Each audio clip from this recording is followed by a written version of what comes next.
At the Orange County Community Foundation, we believe in transforming our community's heartfelt intention into greater impact for good. By helping donors find the causes they love, we strengthen our community. We lead the way with bold solutions, combining giving strategy and community intelligence. Leveraging our generous donors and passionate partners, we amplify the power of giving. Together, we are helping to build an Orange County where all have the opportunity to thrive. OCCF is a proud underwriter of community programming and OC World.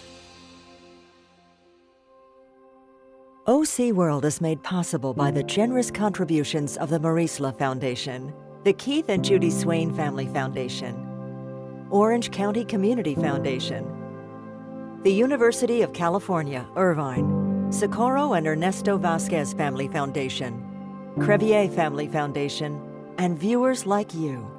Thank you.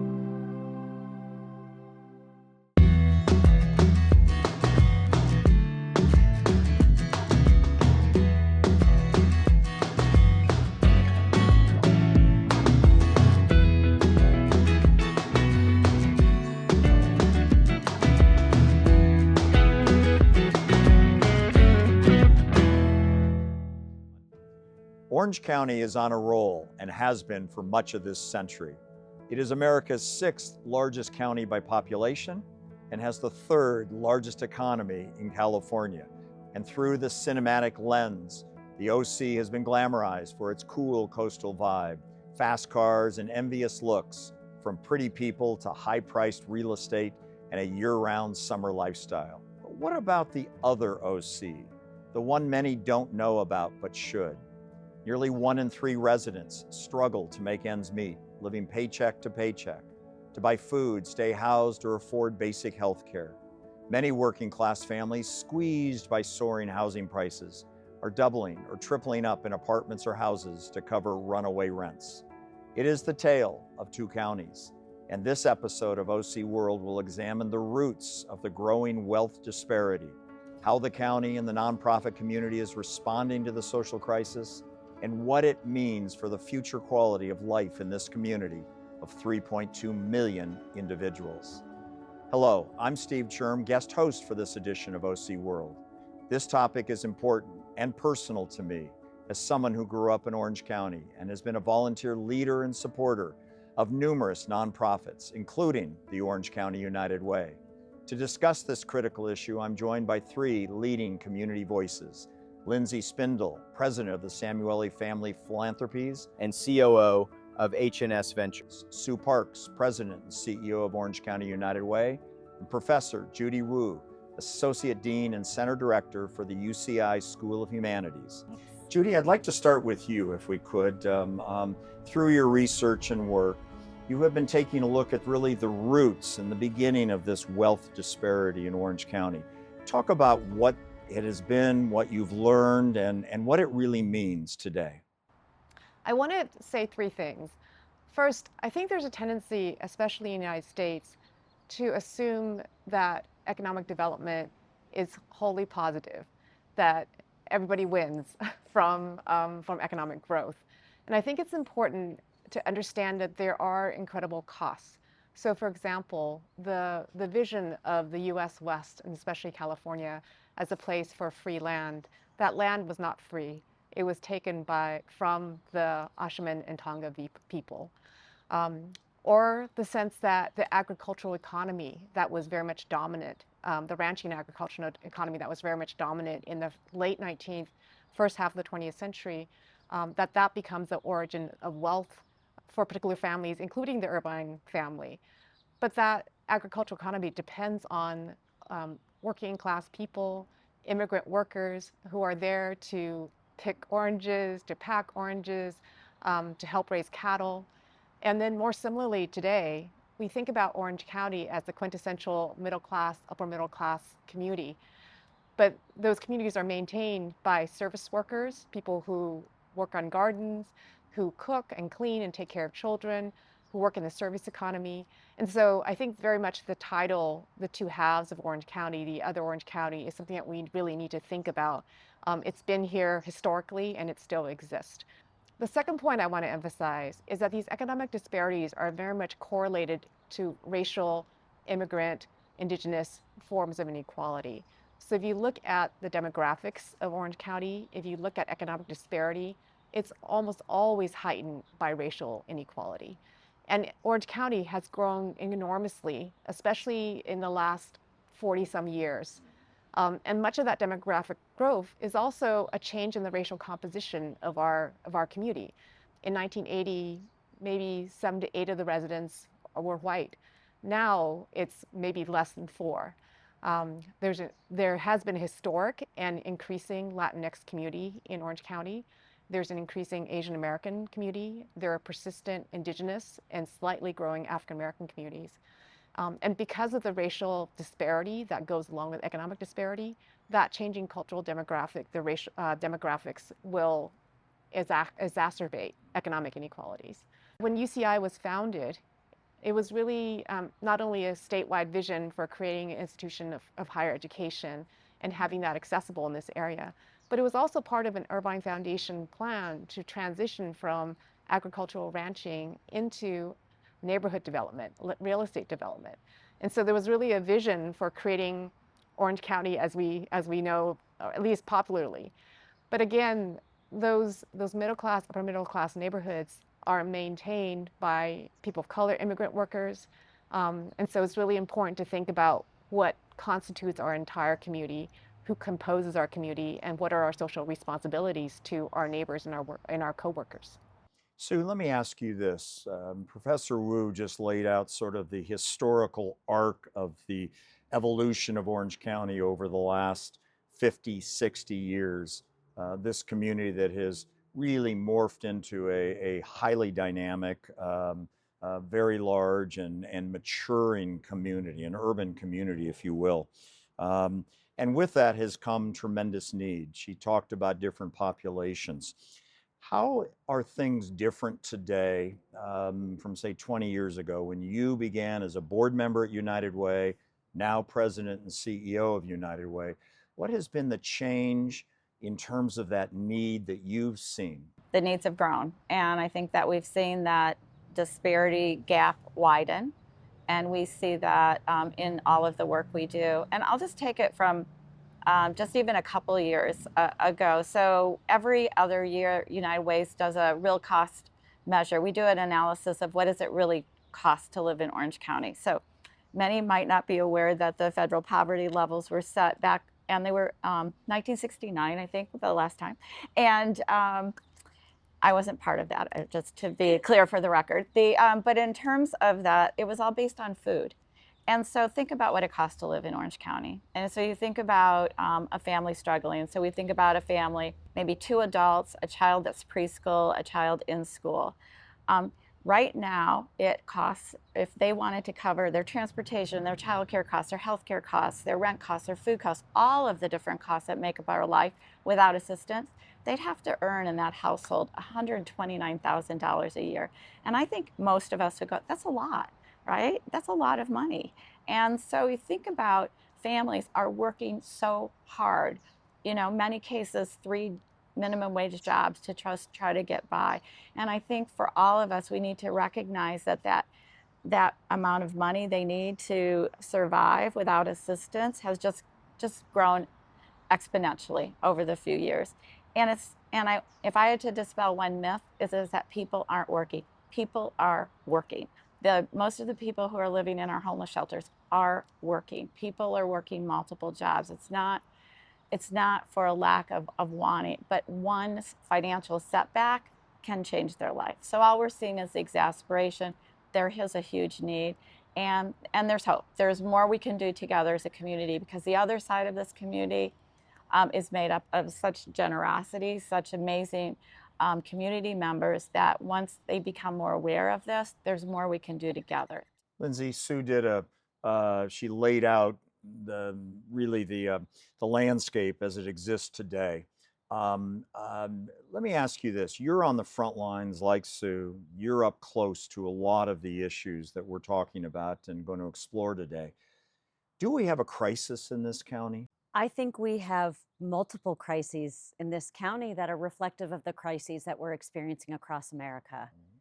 I think we have a crisis of affordability that Sue just described that is really clear in a place where there's such affluence, but also real poverty.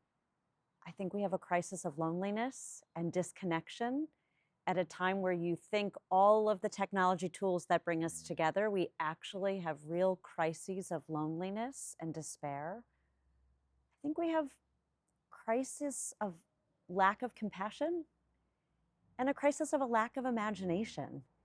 And when you layer these crises on top of each other, it really gets to a place where there feels like a heightened sense of need, and we certainly see that at the Samueli Foundation. Speaking of the Samueli Foundation, the last 4 years, the foundation, which has been engaged in this county in a very significant way, has accelerated dramatically what it's doing, how it's giving, and where it's giving. Talk about how that reflects at least the foundations, but perhaps the community's perception of the problem. I mean, there is this issue. Henry and Susan's acceleration in their philanthropy is really about fulfilling the commitment they meant when they signed the Giving Pledge, that they were committed to giving the bulk of their wealth away in their lifetime. But I do also think it is a reflection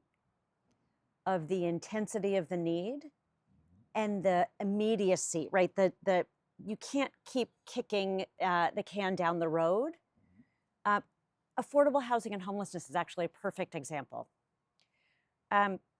If we don't engage now, let's say we have a homeless population of 10,000. That can become 12,000, which becomes 15,000, which becomes 18,000, which becomes 20,000. And I think Orange County takes pride right now in the fact that our homeless population, while prevalent, is not quite as large as Los Angeles or San Francisco. But without immediacy in our action, we could rapidly become a place that has, unfortunately, even more people who are losing their homes. Our largest growing population of people who are becoming unhomed are 65 and older here in Orange County. And so for us, we've gotten more involved in eviction prevention. Costliest intervention, the intervention that takes the most time and money, is to build the housing stock. We're involved in that too.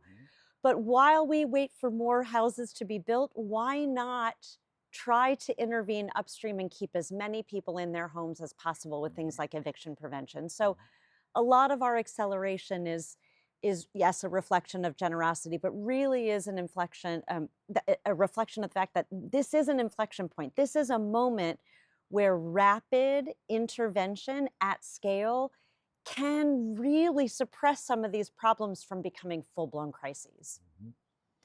Is the community hearing that message? Are they responding? Do you feel the community's coming together on that point? I believe it is actually a very generous community. It's a community with a lot of heart and a lot of pride in living here. And I also think philanthropy is new here because wealth is actually reasonably new here. You don't have multi-generations of wealth and the traditions of philanthropy that you tend to see on the East Coast. And so new money behaves a little bit differently. I think people are still in some ways putting their training wheels on in philanthropy. But the good news is that giving begets more giving. It's like sleep training an infant. Once you get a kid to sleep and take a good nap, they tend to sleep through the night. And once people learn to give a little bit, it becomes incredibly infectious. And so I see a lot of interest growing in philanthropy. We have people who come and ask us a lot about where we give and how we give and can they give more. So I think the inclination is here in a very generous community. It's just that people need to realize that holding back and waiting only means the problems get worse. We've talked about philanthropy. We've talked about some history here. I'd like to talk about, if we can, the current state of where we are in terms of funding. We know the federal government, new administration, has certainly made some proposals in terms of budget and other cuts that's going to have some impact, we believe, here locally. Lindsey, talk a bit about what you see that impact will be, and how do we counter that and make sure that whatever is lost we restore? It's clearly a moment of financial reckoning, and we do have a federal administration that's making choices that will have an impact here in Orange County. By one measure, last year, the Orange County nonprofit community received about $1.6 billion of federal funding, and a lot of that is frozen right now or being interrogated in terms of whether it will be continued or not. So there's no question that the nonprofit community will need to survive on less. And it is also true that the philanthropic community is no substitute for federal funding. We can fill gaps, we can encourage giving, but I think people should reconcile themselves with the fact that there will be an unmet need. It tends to start showing up around the most basic needs first: food, shelter, and health. And we're starting to see early indications of people struggling. I think it's a big TBD to see how philanthropy shows up in this moment. For us, it's a no-brainer. We are all in. We are continuing to accelerate with about 60 to 65% of our funding staying here in Orange County. It's the place we know, it's the place we love, and to Professor Wu's point, it's a place where there's a specific need. 1 in 3 people, about 1 million people in our county of 3.2, as you set it up at the beginning, are facing extraordinary challenges. And so for us, this is what we care about, and this is what we've shown up for. Lindsey said this is a moment.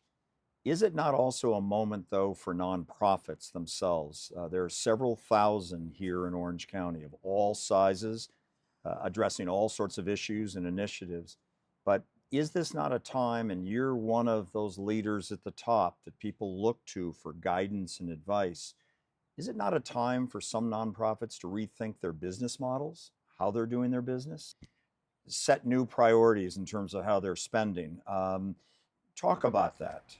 Yeah, I think definitely it's an opportunity. And I think we've had a couple in the last few years because of COVID, right? For all of us to relook at, and I think we learned a lot about how we could deliver our programs in different ways and maybe do some things virtual. So I think there's been some learnings for us. We've learned a lot about how technology can enable getting support and programmatic work done in a more efficient way. Freeing up the time for the case managers to really do that one-on-one work. So we're really upping our level in terms of technology, and in our plans, especially with 2-in-1, is to enable the entire nonprofit community to come together and to be really connected to each other. And so it's a time for us to collaborate more than ever. I guess that would be number one in terms of what I would say. And there's opportunities to do that as these changes unfold. The second thing I would say is, and Lindsey talked about it, and I'll just say, huge difference for us in other markets. It's so expensive. Housing is so expensive here. That's kind of the root of everything that's going on. So let's just keep people housed. So this idea of prevention, and Lindsey talked about rental assistance and things like that. I think all nonprofits need to look at more upstream. What are they doing to help plug some of these things that are happening so people don't fall? Our goal is, when somebody reaches out through 2-in-1, through one of our programs, is to get them that support they need so they stay working and they stay housed. Because once they fall, it is so much harder, it's so much expensive for all of us. I'll also say there's an inflection point, I think, for everybody that has a DAF and a donor advised fund, has been sitting around thinking, sometime I will make that. They've already had their tax benefit and all that. Now is the time to step up and say, hey, I'm going to support my local community. I was successful here in Orange County. Let me use those funds to do good. And there's so many nonprofits that would benefit from that. Professor Wu talked about technology a bit there. Coming from the university setting, the academic sector, innovation is so important in terms of looking at teaching and education and research. How can innovation play a role in the nonprofit sector to really accelerate solutions and understanding as to what the problem is and how do we help those people in need? That's a really broad question. I was going to say something about education more broadly, because there's definitely disparities in terms of economic preparedness, and economic preparedness is about adjusting to new work environments, new technologies that are being introduced. And it's also very much connected to educational attainment. So at UC Irvine, I'm so proud that I believe half of our students are first-gen students. It's the first member of their family to enter college. There's other communities that have come from lesser resourced educational systems and face various barriers to getting that high school degree. And beyond that, to getting into college and other forms of higher education. So I think paying attention to educational disparity is really important. And having access to education then allows for a more flexible worker, allows for someone who can really adapt to new circumstances, and help them understand what's happening in our society more collectively, and to think about ways that we might adjust in terms of the private sector, the philanthropic sector, or in terms of government decisions and government resources. Steve, can I jump in for a second on the Please. topic of innovation? Sue referenced a study that we did, and the origin story of it was, even though we believe we are very closely connected to the community, that we listen closely to our partners, as we were increasing our funding, we felt like it was really important to go out and ask the nonprofit community what they need. We don't want to go in with any assumptions or blind spots. And the outpouring of response was extraordinary.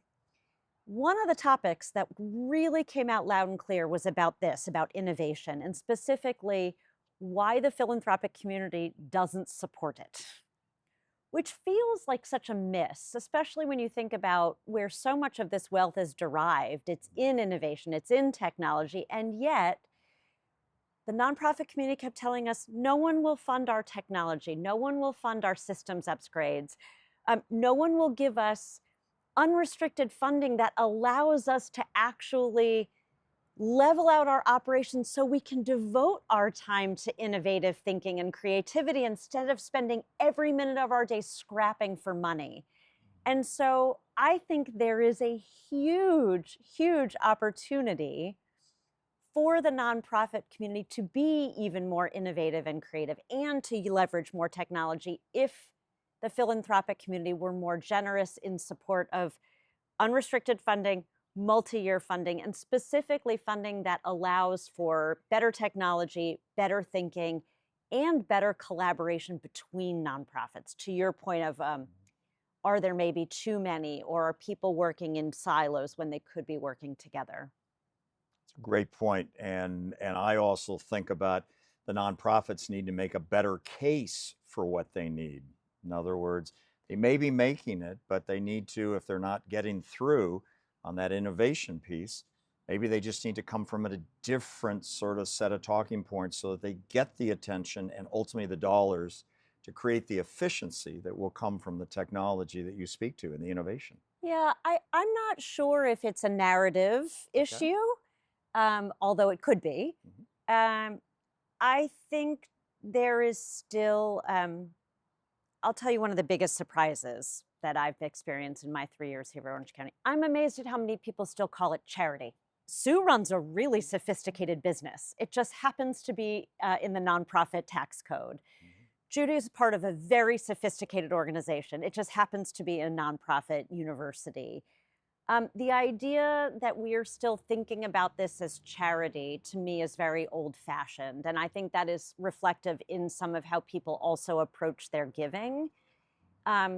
When we invest in a venture, right? Someone comes, they pitch investors on their new app that's a meditation app or a food delivery app, and they get 5 years of financial runway to build their business and be successful. Why do we do that with why do we not approach the nonprofit community the same way? When Sue comes and says, I have a dream that we could get to functional zero of homelessness here in Orange County, why aren't more people willing to give 5 years of funding and runway so that she can hire the best team, make the investments needed to fulfill that dream? And so I think it's less maybe about how the nonprofits explain their work, and still maybe back to what I said, where we have crises. I think we have a crisis of entrenched thinking and a lack of imagination, that nonprofits are not necessarily seen or understood to be the sophisticated businesses. Their product just happens to be social change and social benefit instead of a product that you buy. What will it take to turn that tide and really improve the quality of life over the next 4, 5, 10 years for that population that we've focused on today? I think there's multiple proposals that could be advanced, but I think the most important change that needs to happen is our collective understanding of social good. Because I think, going back to what I was saying earlier, there's a tendency to think about, how do I advance, or my family? How do I get ahead? And how does that reflect on the effort that I've put in terms of my education, my career, and so on and so forth, as opposed to thinking that we are collectively in a community, and that actions that we might take might cause harm to other people, or there might be social costs. And so as we think about building new businesses, are there issues about environmental pollution that emerge? As we think about trying to create beautiful neighborhoods, who are we excluding from those neighborhoods? Or whose labor are we expecting to maintain those neighborhoods? So I think that shift in thinking beyond myself, beyond my backyard, beyond my family is really essential. Thank you, all three of you, very much. Clearly, this is an important story that will continue to unfold here in Orange County, and OC World will be here to follow it in the weeks, months, and perhaps years ahead. For now, I want to thank our three guests today: Lindsey Spindle, the Samueli Foundation, Sue Parks of Orange County United Way, and Professor Judy Wu of the UCI School of Humanities, for joining me for this edition of OC World. I'm Steve Churm, and thank you for watching this edition of OC World.